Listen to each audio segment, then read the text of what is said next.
আবু হুরায়রা রাদিয়াল্লাহু তাআলা আনহু বলেন, নবীজি বাসা থেকে বের হয়েছে, বের হয়ে দেখে আবু বকর ওমরও বসা। এই হাদিসটা একটু মন দিয়ে সবাই শুনেন আর নিজেদের জীবনটা একটু চিন্তা করেন।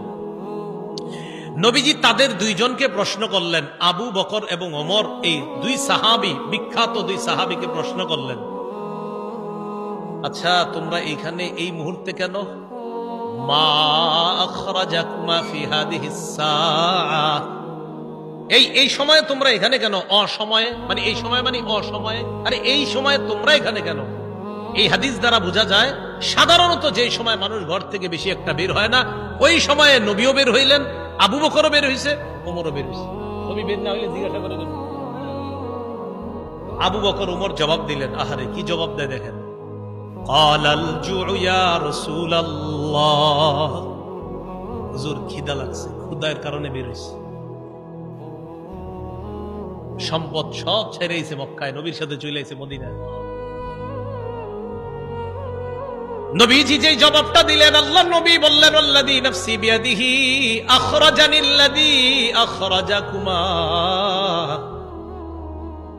আবু বকর ওমরকে আল্লাহ নবী বলেন, আল্লাহর কসম আবু বকর ওমর, তোমরা যে ক্ষুধার কারণে বের হয়েছ, আমিও ক্ষুধার কারণে বের হইছি।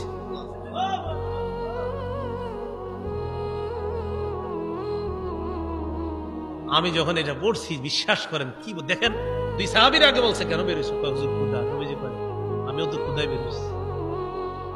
কওমু, চলো আমার সাথে চলো। কামু মাআ, দুই সাহাবী আল্লাহ নবীর সাথে চললেন। ফাআতা রাজুলাম মিনাল আনসার, এক আনসারী সাহাবীর বাড়িতে গেলেন। ফাইদা হুয়া লাইসা ফি বাইতিহি, সাহাবী বাড়িতে নাই।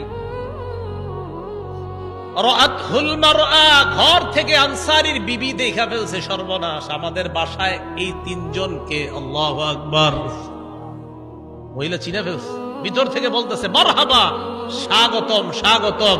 এমন মেহমান পাইলে কে স্বাগত না জানায়? আরে সাহাবী রাসূলুল্লাহ সাল্লাল্লাহু আলাইহি সাল্লাম আর আবু বকর ওমরকে যখন আনসারী সাহাবীর বিবি দেখলেন, ভিতর থেকে বলা শুরু করলেন, স্বাগতম স্বাগতম, আপনারা ভিতরে আসেন, ঘরে বসেন। নবীজি ঘরে গিয়ে বললেন, আইনা ফুলান, স্বামী কোথায়? মহিলা ভিতর থেকে জবাব দিলেন, যাহাবা ইস্তাজিবু লানা মিনাল মা, হুজুর মিষ্টি পানি আনতে গেছে আমাদের জন্য। এবার দেখেন কি হয়, ইতিমধ্যে আনসারী সাহাবী আসছে।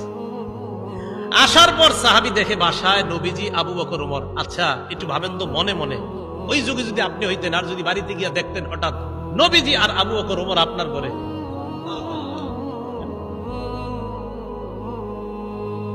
সাহাবী